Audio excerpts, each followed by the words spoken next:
हमारे जीवन का लिया गया हर एक फैसला हमारा वर्तमान और भविष्य डिसाइड करता है।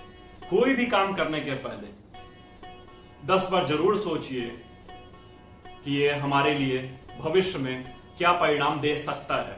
एक कहानी सुनाता हूं। एक बार की बात है, एक राज्य में एक राजा को अपने कुत्ते से बड़ा प्रेम था। कुत्ता इतना प्रिय कि जो भी काम करे कुत्ते को साथ में लेकर जाए राजा। कुत्ता भी उसका बड़ा वफादार, साथ ही रहे, साथ ही उसके साथ सोना उठना घूमना फिरना, कहीं भी जाए तो उसके साथ चिपक कर जाए। एक बार राजा को थोड़ा ट्रैवल करने के लिए एक राज्य से दूसरे राज्य नाव से जाना पड़ा। नाव में वो कुत्ते को भी साथ ले गया। कुत्ते के लिए नाव का एक्सपीरियंस नया था, वो पहली बार नाव पर चढ़ा था।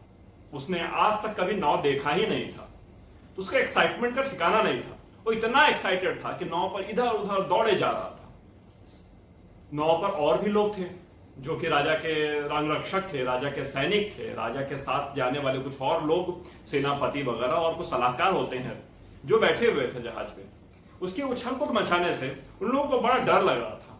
डर इस बात का कि कहीं नाव ना पलट जाए। राजा को यह बात समझ आ रही थी कि यह ज्यादा ही उछल रहा है। उसने कोशिश भी की उसे शांत करने की, मगर वो माना नहीं।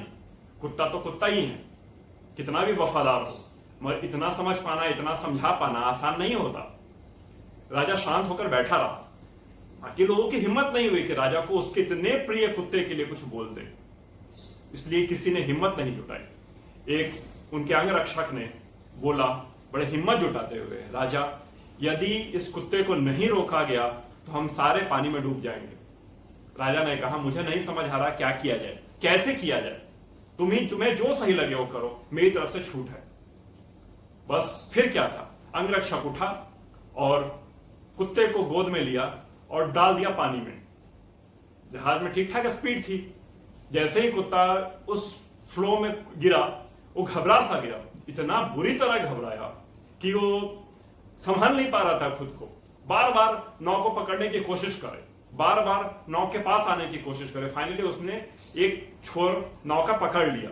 अंगरक्षक ने उसको प्यार से ऊपर की ओर खींच करके जहाज में नाव में दोबारा से बिठा दिया।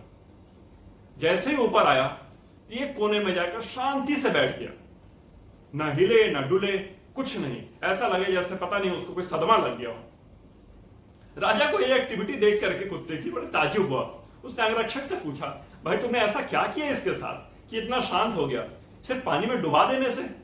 उसने कहा, नहीं राजा, सिर्फ पानी में नहीं डुबाया इसको इस बात का एहसास दिलाया कि जान कीमती होती है। जब अपने पर बीती है तो दर्द का एहसास होता है। जब तक दूसरे की जान उसने जोखिम में डाल रखी थी तब तक तो उसको कोई दिक्कत नहीं थी, मजा आ रहा था। जब खुद की जान आफत में आई तब उसको समझ आया कि जान की क्या महत्व होता है। हमारे जीवन में भी राजा की तरह के बहुत सारे लोग होंगे जो अपनी मुसीबत से प्यार कर रहे होंगे। कई बार वही प्यार उनके लिए मुसीबत बन जाती होगी। मैं किसी जानवर का विरोधी नहीं हूं, मगर जानवर की अपनी सीमाएं होती हैं और मनुष्य की अपनी सीमाएं। राजा प्रजा की रक्षा के लिए होता है, राजा देश और समाज की रक्षा के लिए होता है। राजा एक उदाहरण होता है। आसपास ऐसे कुत्ते नहीं रखने चाहिए जो आपको ही बर्बाद कर दे, आपके ही नैया डुबा दे। और जब तक उन कुत्तों को समझ नहीं आता कि वो बर्बादी कर रहे हैं, तब तक जब तक उन पर खुद नहीं बीतती। इसलिए जीवन में हमेशा वर्तमान और भविष्य हमारे किए गए हर एक काम से डिसाइड होता है। हमारे कैसे मित्र हैं, हमारे कैसे संगी साथी हैं, हमारे कैसे आसपास के लोग हैं, कौन है हमारे सलाहकार, कौन है हमारे प्रिय, ये सारी घटनाएं, ये सारी बातें आपके भविष्य को डिसाइड करेंगी, आपके वर्तमान को लिखेंगी।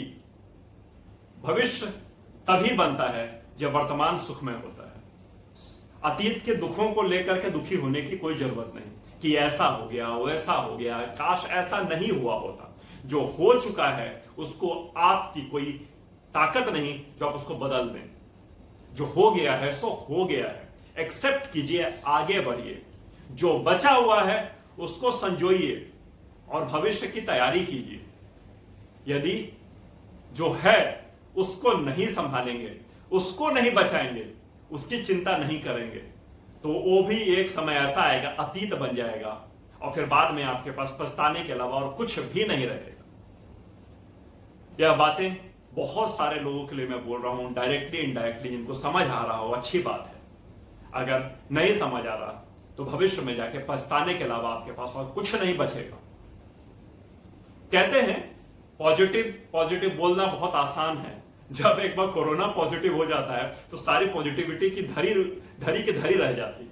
मैं मानता हूं इस बात को, कोरोना एक असमय आया हुआ एक वायरस है और ये आया है और चला भी जाएगा, इसमें मुझे कोई डाउट नहीं है। कितने दिन में जाएगा मैं नहीं जानता और ना मैं प्रिडिक्शन करने वाला हूं, मगर ये चला जाएगा, अस्थिर है, जाएगा ही जाएगा, इसमें तो मुझे कोई डाउट नहीं है। मगर किसी भी घटना को इतना भी तरजीह मत दीजिए कि आपके वर्तमान को खराब कर दे। कोरोना पॉजिटिव यदि हो भी गए हैं तो अपनी पॉजिटिविटी खराब क्यों करते हैं? पॉजिटिविटी बना के रखिए, वो कोरोना पॉजिटिव वो निगेटिव हो जाएगा और आपके लिए आगे बढ़ने का एक साधन दे देगा। आपकी इम्यूनिटी स्ट्रांग हो जाएगी, उससे आपके अंदर मुसीबत कम हो जाएगी, आप रोग से लड़ पाने की शक्ति बढ़ जाएगी। जो भी वर्तमान में हो रहा है, जो कुछ भी आपके साथ हो रहा है, हो गया है, वो सब आपकी बेहतरी के लिए था, बेहतरी के लिए है, और यही मान के चलेंगे तो आप खुश रहेंगे, आप जीवन खुशहाल जी पाएंगे। शिकायत करते रहेंगे, अतीत की वजह से दुखी होते रहेंगे, तो ना तो आप वर्तमान सुख में बना पाएंगे, ना भविष्य के लिए आप कोई काम कर पाएंगे। चलिए, उम्मीद करता हूं अच्छा लगा होगा आज का सेशन। मिलता हूं बहुत ही जल्दी नए वीडियो, नई एनर्जी के साथ। तब तक के लिए आपका दिन शुभ हो।